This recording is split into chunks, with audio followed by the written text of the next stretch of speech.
21, 2, 3. Siamo en vivo. Boa tarde a todos e todas. O diálogo de hoje, apesar de ser sobre a Itália, será em português. Na verdade, não é propriamente um diálogo, porque não teremos convidados.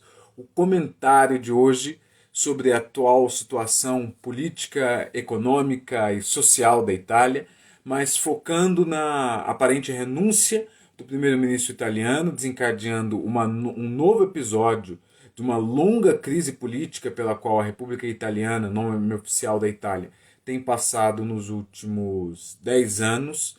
Mas o comentário, a ideia é que ele não seja muito grande, apenas contextualizar como nós chegamos nesse ponto, quais podem ser alguns dos possíveis desdobramentos, uma vez que nós temos o bastião da Itália nesse momento, o primeiro-ministro Mario Draghi, que tem sido o grande fiel estabilizador dessa balança, chamada Itália, ao longo do último ano e meio, tendo ameaçado deixar e tendo tido sua saída vetada pelo presidente italiano Sergio Mattarella, que é o chefe de Estado de facto.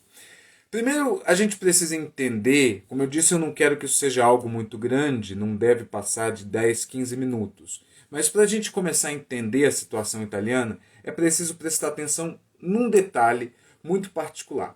Quando se estuda academicamente a ciência política, ou a política como ciência nas universidades, se aprende que no tempo e no espaço, um governo, qualquer que seja ele, de qualquer que seja a forma, uma monarquia, um principado, uma república parlamentarista, uma república federativa, como que seja, para se estabelecer, leva em torno de 1 ano e 6 meses. E se a gente pega a média dos governos italianos, desde a redemocratização da Itália ao final da Segunda Guerra Mundial, 2 de junho de 46, que é quando é fundada a República Italiana mesmo, a média de governo de 1 ano e 8 meses. Ou seja, se tornou até algo com que os cientistas políticos sempre comentam muito e utilizam como exemplo, porque quando o governo começa a se estabelecer de fato, vem uma crise e derruba o governo e tem que começar tudo novamente, sem contar os meses de interstício entre negociações, eleições, entre o fim de um governo e o início do próximo, que é uma das razões que o atual presidente Mattarella evitou que o chanceler Draghi saísse nesse momento. Quando a gente olha e começa a contextualizar a conjuntura atual, se falando do episódio agora, a gente precisa fazer um resgate a janeiro e fevereiro de 2021, quando o então primeiro-ministro Conte ele é forçado a sair por uma série de emoções de desconfianças e a Itália se vê em mais um caos político que ameaçava a sua economia, num momento de início de recuperação, ainda com uma Covid severa, lembrando que lá atrás, em 2020, a Itália foi um dos países mais afetados, mas em 2021 a situação já bem melhor, começando a se recuperar, o turismo a se recuperar, mas com um cenário político extremamente turbulento e com os fundos europeus sendo usados para cobrir vários déficits que o país havia contraído justamente para evitar uma piora na situação econômica e social no auge da pandemia. Então a gente tinha uma tempestade perfeita ao contrário, né? Assim, perfeita no sentido de que ela tem todos os elementos de uma tempestade e imperfeita para aqueles que a estão vivendo. Aí a gente olha o seguinte, diante disso tudo, quem que veio ser o salvador da Itália? Equilibrium escreveu uma análise sobre isso à época. Mario Draghi, o Super Mario, conhecido na União Europeia como um todo, banqueiro, funcionário público italiano, mas já havia sido presidente da Banca d'Italia, que é o Banco Central italiano, e, mais recentemente, havia acabado de deixar o cargo de presidente do BCE, o Banco Central Europeu. Signore Draghi, como ele é conhecido, professor Draghi também, um acadêmico, é o homem que ficou conhecido em 2009, 2010, o início da crise do euro, até ali assim o auge dela, 2011, quando ele chega como presidente do BCE, como o homem que salva a banca, a zona do euro, não só o Banco Europeu, mas a zona do euro como um todo. É interessante que tem uma frase que é atribuída a ele à época, quando estava todo aquele problema das situações dos títulos da dívida grega, e ele fala: se comprar os títulos, entre muitas aspas, podres da Grécia, é salvar a Europa e principalmente a zona do euro, no qual a Grécia está inserida, eu vou comprar quantos títulos forem. E acabou se mostrando que isso teve. É muito discutível quem pagou essa conta, mas eu não vou entrar nesse mérito, não é o objeto do comentário de hoje.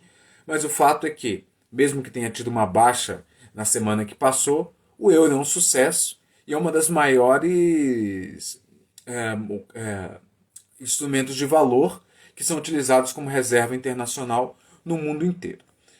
Então, esse é um breve currículo de Signore Draghi para chegar em fevereiro de 2021, que é quando ele, conclamado pelo povo, havia cartazes na rua "Queremos Mário", mas também uma boa parte da classe política e do empresariado italiano que já o conheciam e dos próprios pares europeus estavam falando: você é o homem que nós precisamos agora para isso. O senhor Draghi, já aposentado, querendo aproveitar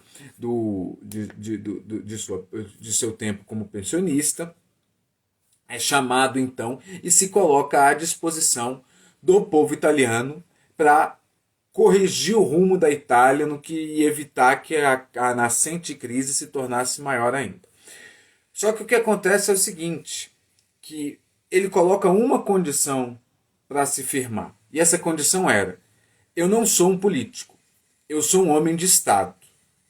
Eu não quero um governo que vá romper o primeiro sinal de crise.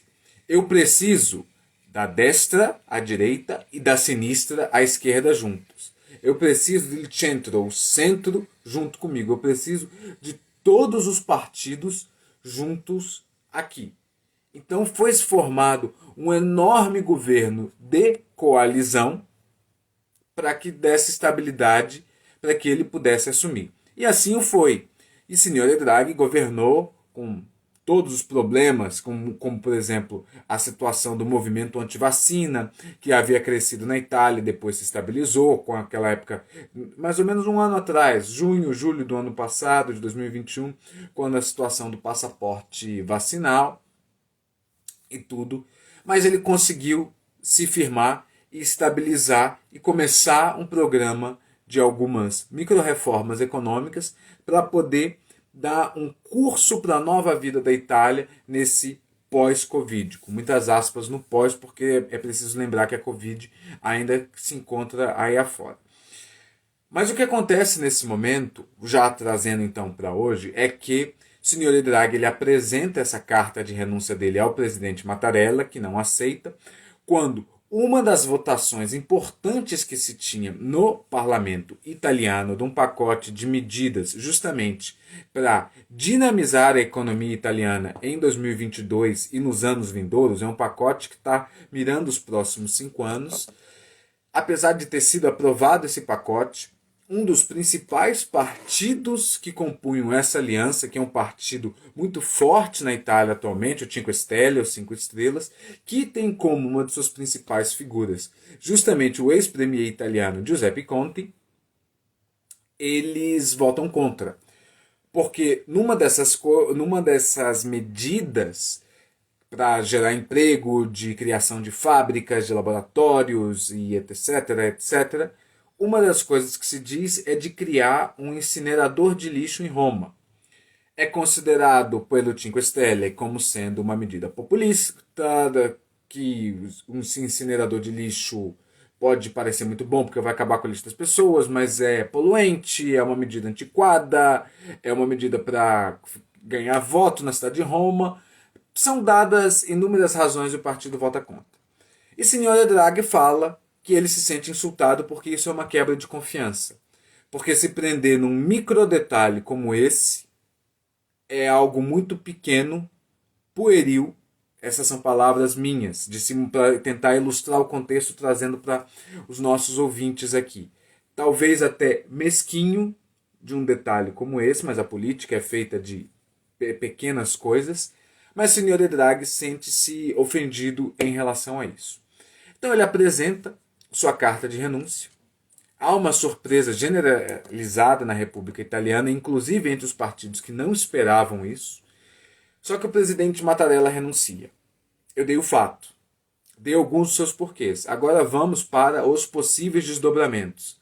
Lembrando que sempre a nossa atividade como empresa de análise de risco político, que trabalha com a geopolítica, nosso principal objeto de análise é a geopolítica global, algumas interpretações e alguns possíveis desdobramentos. Lembrando, risco político, desenho de cenários, previsões não são precisões. Então a gente precisa ter muito cuidado e eu vou dar 2 possíveis caminhos do que pode acontecer agora.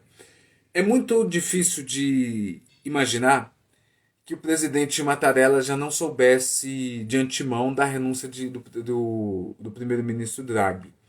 Então que a própria renúncia, o gesto, o simbolismo dele entregar por uma quebra de confiança e o simbolismo da recusa do presidente Mattarella como chefe de Estado italiano também mostra que ele evitou as eleições antecipadas, a antecipação das eleições, mas ele mostra, olha, isso daqui não é uma brincadeira. Eu não quero, falando para os outros partidos, vocês têm se beneficiado de toda a estabilidade, como toda a sociedade italiana, como os industriais italianos, como as firmas italianas, como a gente italiana, dessa estabilidade que o senhor Draghi tem trazido ao país. Então prestem muita atenção. O simbolismo da ação foi o maior.